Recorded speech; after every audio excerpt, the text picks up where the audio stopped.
Bismillahirrahmanirrahim. Let's begin with the quote of the day. Happiness is found when you stop comparing yourself to others.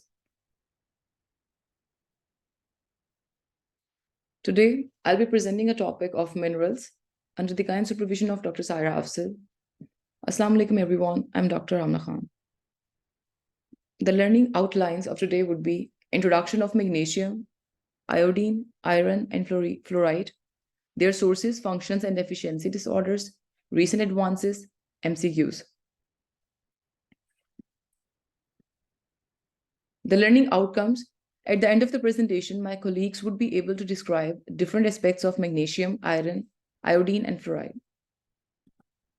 Let's start with the first one, which is magnesium. Magnesium is an intracellular cation, 20 gram per human body, 75% complexes with calcium. Daily dietary requirement is for men 400 milligram per day, for women it's 300 milligram per day. Daily oral intake is more than 600 milligram, leads to diarrhea.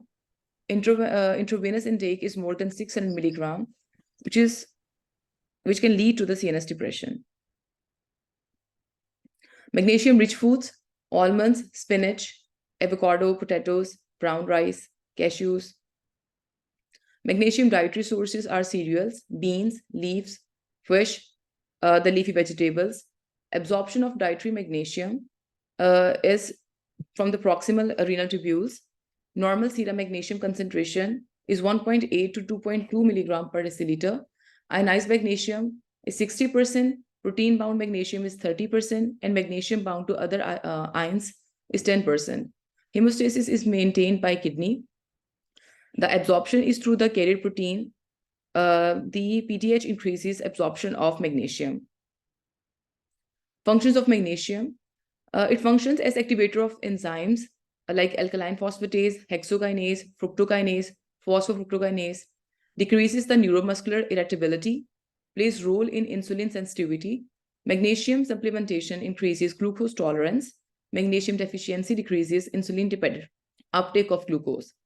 Magnesium helps to control cholesterol levels. Functions of magnesium metabolism. Regarding the cardiovascular system, it has a blood pressure lowering effect, reduces heart rhythm problem. When we talk about muscles, contracts the calcium, inhibit the overexcitability of muscles, reduces cramps, reduces the excitability of nerve cells, has a calming effect. Essential for the energy metabolism, and it is important for protein synthesis. Magnesium deficiency can lead to hypomagnesemia. Serum concentration of magnesium is less than 1.7 milligram per deciliter. The causes would be diabetes, chronic alcoholism, liver cirrhosis, protein caloric malnutrition, diuretic therapy, and hypocalcemia or hypokalemia. Deficiency manifestations are neuromuscular irritability, tremors similar to hypocalcemia, carpopedal spasm, and cardiac arrhythmias. The signs and symptoms of magnesium deficiency are muscle cramps and muscle pain, osteoporosis, headaches and migraines, GI disorders, fatigue, tiredness, high blood pressure, insomnia. The clinical signs related to hypomagnesemia are muscle tetany, tremors, sears, ataxia. On ECG, you would see peak T waves, mild ST segment depression, and different arrhythmias like ventricular tachycardia, AFib, and hypokalemia and hypocalcemia as well. The magnesium toxicity. So the different serum magnesium levels, you would see different dose-related effects. At 1.7 to 2.4, these are the normal serum levels. 5 to 8, nausea, headache, lightheadedness, and the cutaneous flushing. At 9 to 12 milligram per deciliter, absent deep tendon reflexes and hypotension.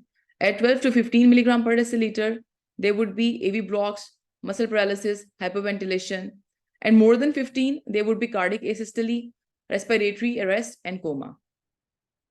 Now let's talk about the iron, which is another important mineral here. Iron is one of the most essential trace element.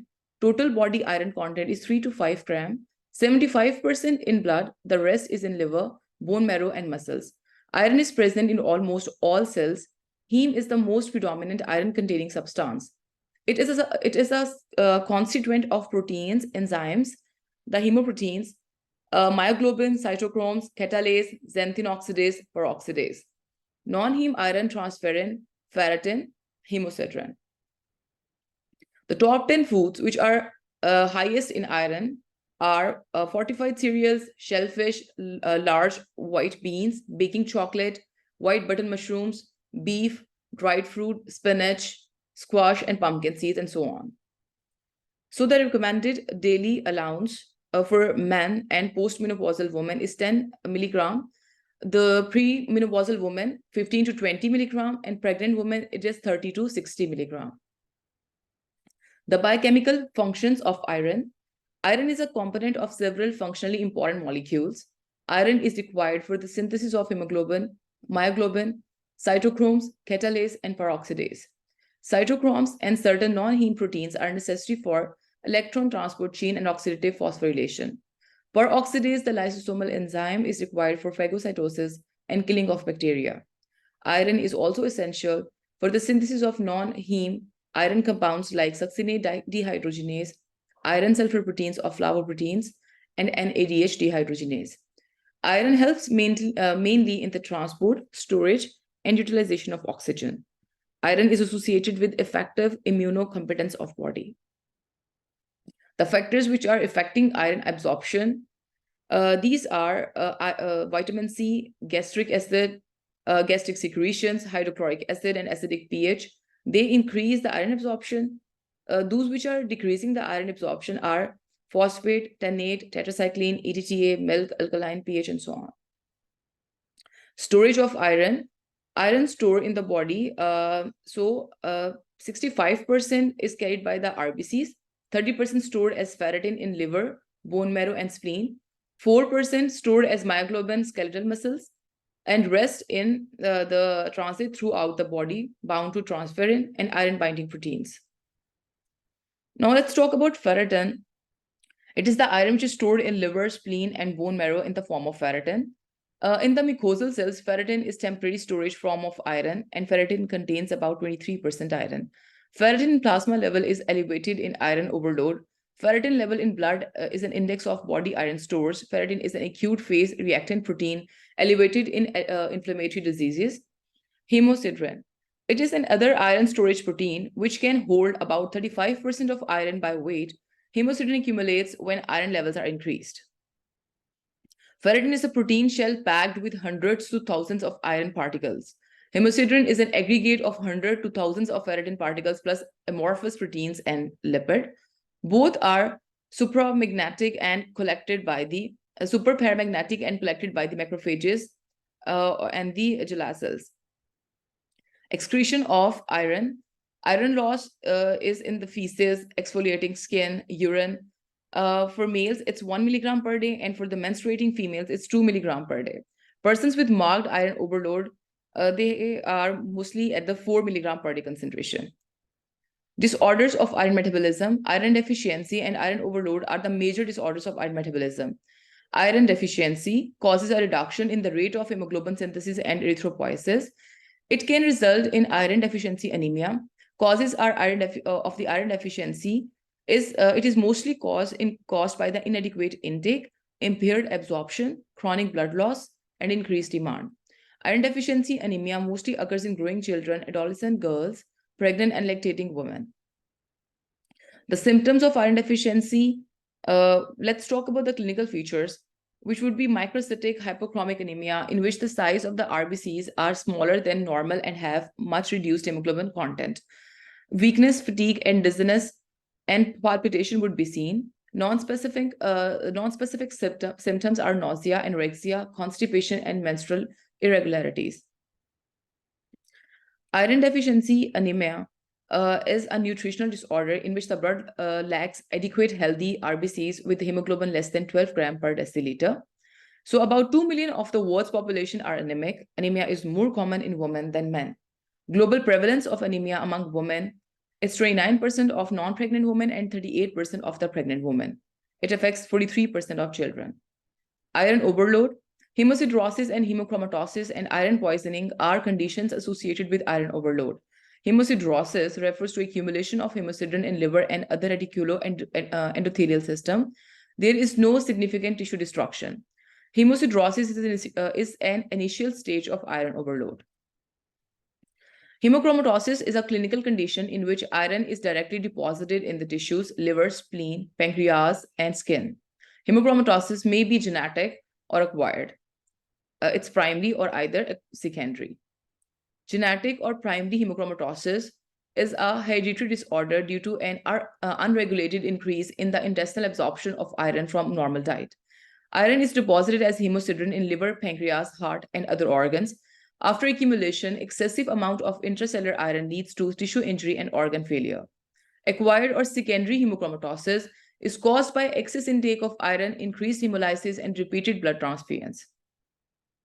The clinical features of hemochromatosis are related to involved organ systems as follows: the liver leading to cirrhosis, pancreas leading to fibrotic damage, to pancreas with diabetes mellitus, skin pigmentation and bronze diabetes, endocrine organs leading to hypothyroidism, testicular atrophy, joints leading to arthritis, and heart leading to arrhythmias and heart failure. Iron poisoning. Acute overdose, mainly occurring in children, may cause severe or even fatal symptoms due to toxic effects of free iron plasma, which may be life-threatening. Symptoms are nausea, vomiting, diarrhea, abdominal pain. Prevention of iron deficiency anemia. So, iron supplementation during pregnancy has to be given according to WHO: 60 milligram elemental iron and 250 milligram folic acid daily for 6 months, and additional 3 months in postpartum period in low prevalence countries should be given. And treatment of hookworm infestation, single dose of albendazole or mebendazole 100 milligram BD for 3 days. Improvements of dietary habits that can be done with iron-rich foods and cooked food in iron utensils.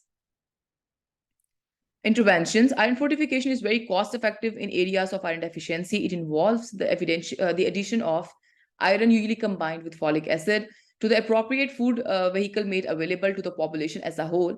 Cereal flours are the most common food vehicle, but there is also some experience with introducing iron to other vehicles such as noodles, rice, and various sauces. Prevention of iron deficiency anemia in infants and toddlers. Breastfeeding for the first 6 months of life. Iron fortified formula. Iron fortified infant cereal beginning at 6 months of age. Iron supplementation for preterm infants. Iron supplementation for breastfeeding infants and post 4 months of age. Avoid cow's milk before 1 year of age. Limit cow's milk intake to 18 to 24 hours per day after 12 months of age. Now let's talk about iodine. Foods which are high in iodine are dairy products, yogurt, bananas, baked potatoes, dried prunes, cranberries, lobsters, boiled eggs, tuna, cheese, seaweed, salt. Recommended daily allowances. They are given here. So age or population group is given on one side and the recommended daily allowance on the other side in microgram per day. For the children of 0 to 5 years of age, it's 90. For children to 6 to 12 years, it's 120. Children more than 12 years and adults is 150. Pregnant women, 250. Lactating women, 250. And the Institute of Medicine, the RDA, recommended daily allowance. According to this institute, for the infants of 0 to 12 months, it is 110 to 130. For children of 1 to 8 years, it's 90. For children of 9 to 13 years, it's 120. For children of more than 14 years and adults, it's 150. For the pregnant woman, it's 220. And for the lactating woman, it's 290. Metabolism of iodine. Iodine is absorbed from upper small intestine. Iodine is transported in plasma by loosely binding to plasma proteins. Iodine absorption also occurs through skin and lungs. 80% of body's iodine is stored in the organic food as iodothioglobulin in thyroid gland. Iodothioglobulin contains thyroxine and triiodothyronine. About 2/3 of iodine is excreted through urine, also excreted through bile, skin, and saliva. Plasma iodine is 4 to 12 milligram per deciliter. Most of this is present as protein-bound iodine. The functions of iodine are thyroid hormone synthesis, transport of thyroid hormones, indirect major roles in body's metabolism, including fat, muscles, bone growth and breakdown, increasing heart rate, and nutrient digestion. Iodine deficiency disorders. In the fetus, we can see abortions, stillbirths, congenital anomalies, For the neonates, it's goiter, hypothyroidism. For children, for adolescents and adults, we can see goiter, hypothyroidism, impaired mental functions, and iodine-induced hyperthyroidism. What causes a goiter? When body don't have enough iodine, the thyroid works extra hard to make thyroid hormones, causing the gland to grow larger. The goitrogens, these are the foods that inhibit the iodine uptake. These are broccoli, cauliflower, kale, cabbage, cassava, and the Brussels, soybeans, etc. Global prevalence of iodine deficiency can be seen in this chart, in this picture. You can see these areas which are highlighted, showing the global prevalence of the iodine deficiency.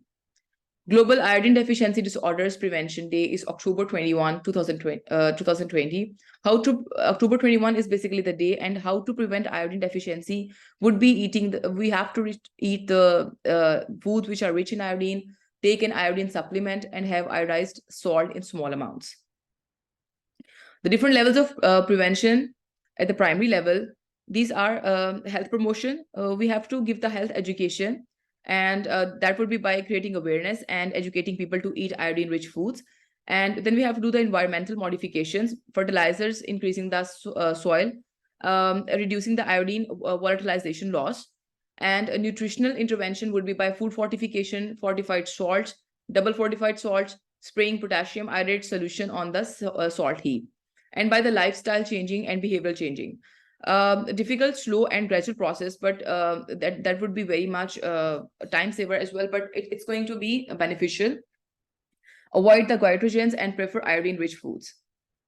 And the specific protection, we have to give the specific diet, which is iodized salt, and then we have to also give the supplementations, which are iodized oil injections, 1 ml, giving the protection for 4 years, and iodized oil capsules. The secondary prevention includes early diagnosis, which is with the serum level of T3, T4, and TSH, urine iodine excretion, and the heel prick test in neonates for congenital hypothyroidism. For the treatment, we have to be considering the medical and the surgical treatments.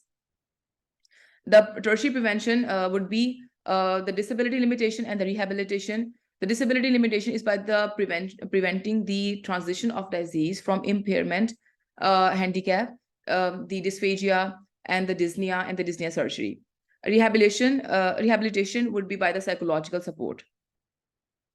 Assessment of iodine deficiency. With regard to the WHO global database on iodine deficiency and the measurement of iodine nutrition, attention must be drawn to the following issues. It is important that each country carries out national representative surveys on a regular basis. The urinary iodine is the most reliable indicator to assess, monitor, and evaluate iodine status in a population. At the assessment stage, clinical detection of goiter may be useful, but it should always be associated with the measurement of urinary iodine. The neonate TSH screening may be useful if a reliable system is already placed and if the sources are available. Iodine control program in Pakistan. The iodine deficiency project was a joint effort between the government of Pakistan, UNICEF, and Population Services, collaborated to tackle the issue which causes the health problems like goiter, cretinism, stillbirths, and the mutism. About 20 million people live in iodine deficient areas of Pakistan.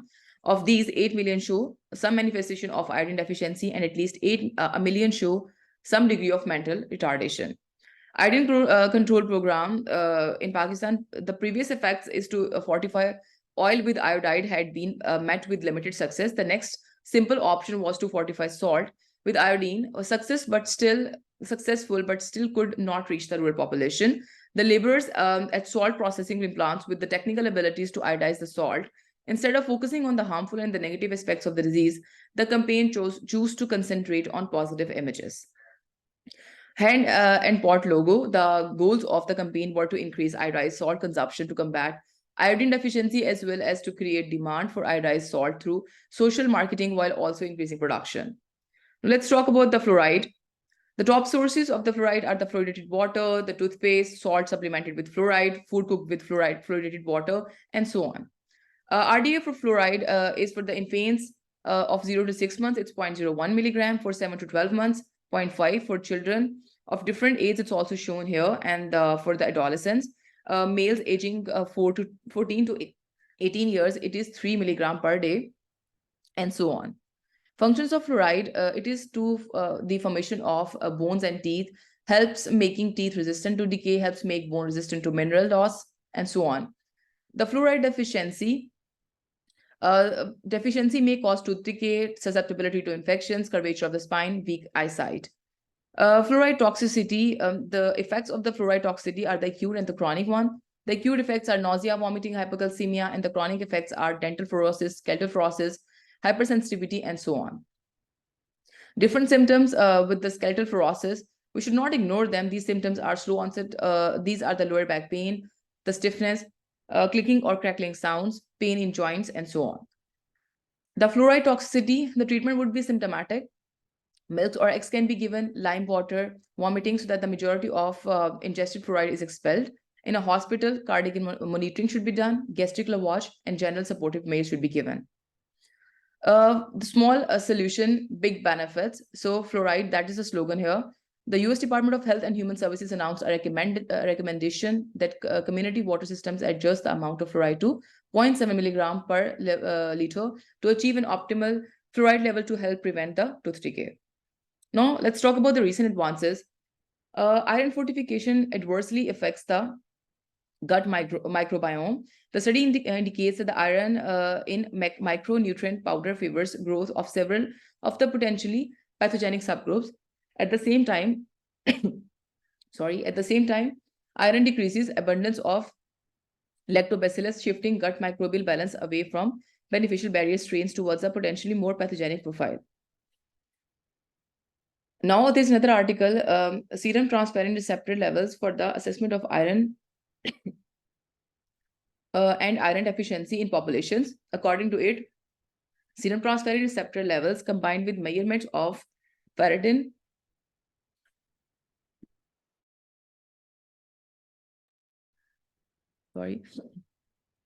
According to it, serum transferrin receptor levels combined with measurements of serum ferritin concentrations provide the most effective assessment of a population's iron status.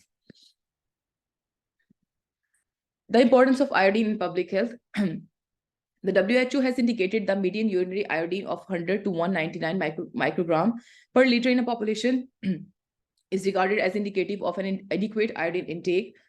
The understanding of the spectrum of iodine deficiency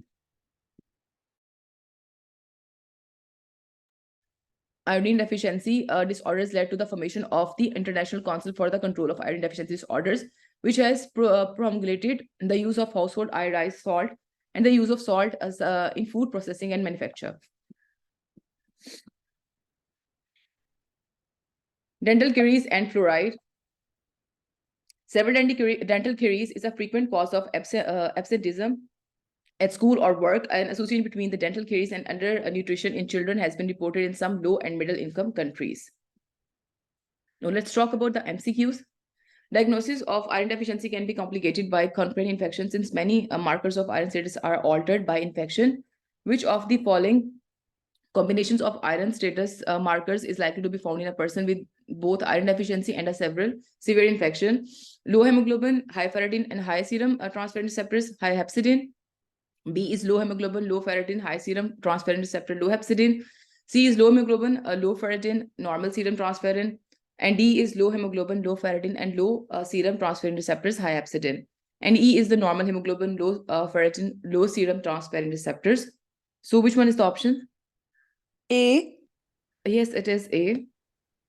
The next one is, a patient presents with goiter in OPD. Goitrogen is the food that inhibits uptake of iodine, resulting in formation of goiter. Presence of falling vegetable in diet can lead to formation of goiter, except A, cabbage, B, cauliflower, C, broccoli, D, spinach, and E, carrot. Anyone? A. No, it's D, spinach.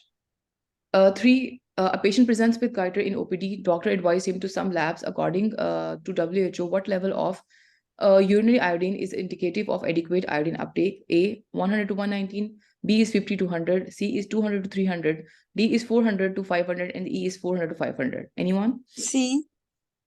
No, it's A.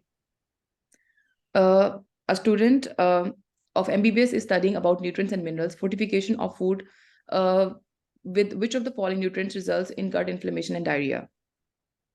Anyone? A is iron, B is iodine, C is zinc, D copper, E mercury. B. 4th is alpha, it's iron. Number 5, the public health program is initiated in a country monitoring the impact of iodine deficiency disorders. The best indicator for monitoring the impact of iodine deficiency disorders control program is a prevalence. A, prevalence of goiter amongst school children. B, urinary iodine levels. C is the unit hypothyroidism. D, iodine level, and E, hyperthyroidism.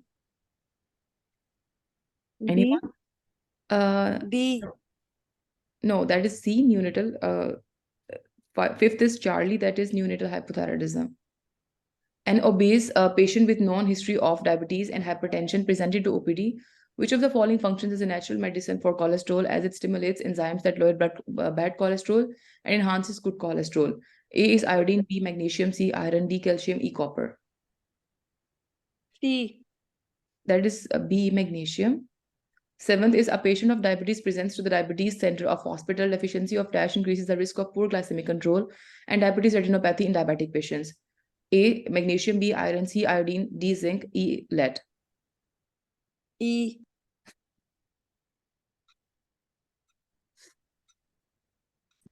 Second.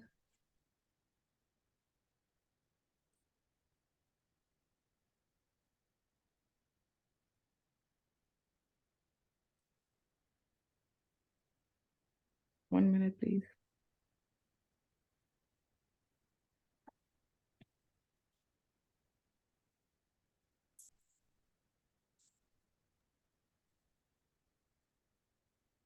The eighth one is a patient presents with iron deficiency anemia in the OPD. According to WHO, provide the most effective assessment of population's iron status is A, serum transferrin receptor, B, serum ferritin, D, C, total iron binding capacity, D, both alpha and beta, and E, free iron. D. The answer is D, yes. D. Yes. Ninth, a child was presented in an OPD with complaints of dental caries, curved spine, and poor sight. The most likely nutrient deficiency in his diet is A, magnesium, B, fluoride, C, iodine, D, calcium, E, lead. B. B. Yes, it's B. 10th is a researcher is keen to write an article about the minerals and their impacts. Which of the following supplementation protects organ and tissue damage through anti-inflammation and antioxidants, oxidation? A is magnesium, B is iron, C iodine, D copper, E calcium. A. Yes, it's magnesium. Thank you so much. That is the key for the answers, and these are the references. Here is the channel. Kindly please like and subscribe. Thank you so much.